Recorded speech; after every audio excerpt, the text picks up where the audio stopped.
Kana uri panapa une mukadzi wako ari muchipatara, uchida kutomhanya izvozvi kuchipatara, uya ane nhumbu, nongodhira nema-real time issues.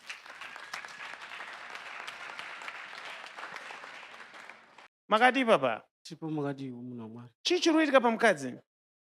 Ari kuleba, ari kunzi anofanira kuitwa operation. Operation? Chokwadi. Nekuda kwei? Handizivi munhu waMwari. Ari kuti amene vanoti masentimiteri anzi ari kuti akasvika pa5 oenda pa7 obva adzoka pa2. Saka tori muleba izvozvi? Chokwadi munhu waMwari, ndatopererwawo. So ndoda kuti udai bata ana yako. Chisi yako. Apa pandakuti bata ana yako kukudzikamisa. Because ndoda kuti ubve pano. Uende zvako. But uri kuona problem iripo.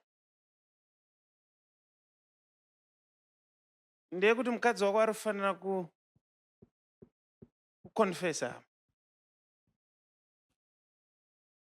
Because akasaconfessa handina kuona abatsirwa zvakanaka. Chinonzi kuconfessa murume kunonzi kureurura.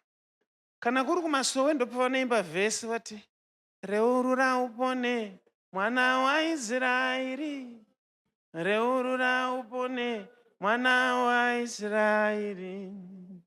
Amen.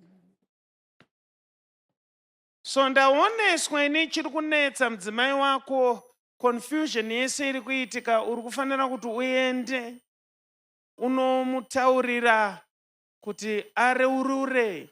Kana mudzimai wako akati handina chekureurura, unongomuti profeti vati taurai nyaya yaRichi. Mukasataura nyaya yaRichi, muchaita dambudziko rekuti nhumbu yamuinayo inokuurayai.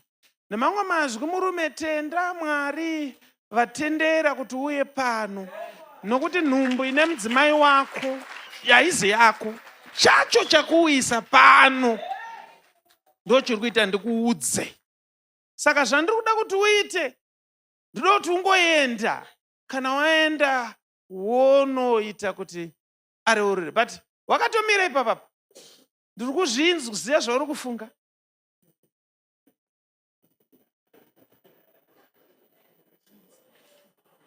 Uri kufunga kuti kana zvakadaro handimbonomuudza ngaafe nenhumbu iyoyo.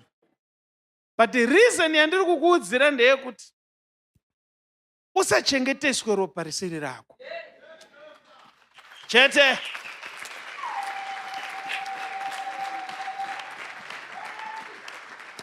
Real time prophecies.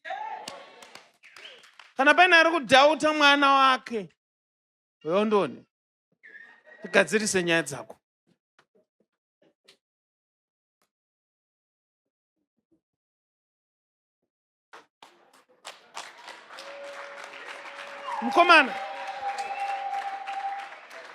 Mukomana, I want you to be strong. Uchibva panapa izvozvi ndoti unange usati wafunga dzimwe nyaya. Haitailei napi koko.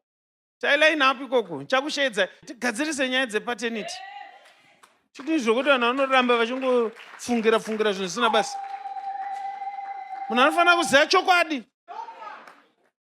Mukuchida here chokwadi? Muchida kuziva chokwadi panapa ndopekuuya.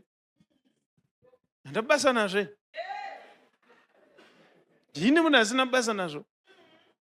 Uchibva panapa ndoda kuti uende unotsvaga hama dzako dzemukadzi. Hauende kuchipatara wega, wonovaudza zvandataura. In fact, zvataprofita pano tichaita kuti zvionekwe nenyika yese. Ndini ndati mwana uyu haaziwepo.